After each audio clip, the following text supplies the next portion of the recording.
expressing that love in art form. Because what better way to honor the divinity of femininity than by alchemizing her creative energy into poetry?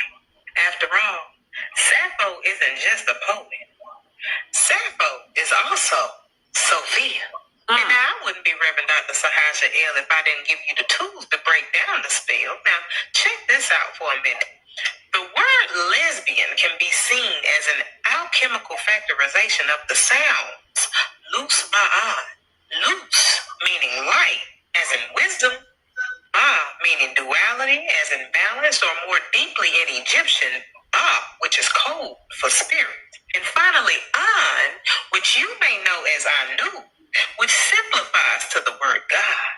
Essentially, the word lesbian has more to do with the state of acknowledging and being harmonized with the Creator, which we refer to as feminine energy, than it does the idea of walking about the world munching on other people's carpets.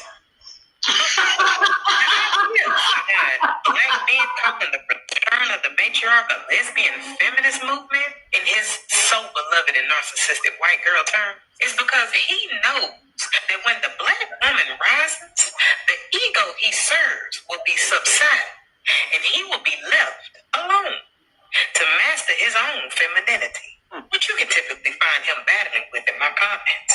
Speaking of subsiding, the significance of Anu in this case, which is the An in lesbian, is when we reduce the vowels, we are left with Nu, which is also the ancient tongue for primordial waters.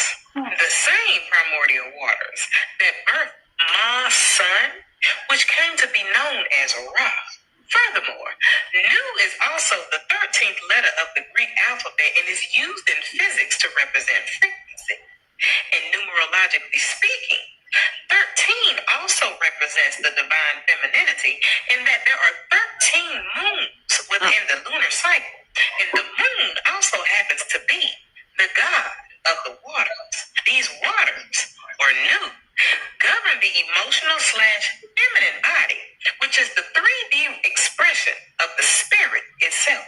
Now, for the sake of conversation, let's take a moment to dissect modern-day lesbian culture, since all of that likely bypassed your big head and went straight to your little one because you lack the ability to comprehend life outside of facts. I will have you also know that cunnilingus is not just an uneventful act to prep the kitty for the dog.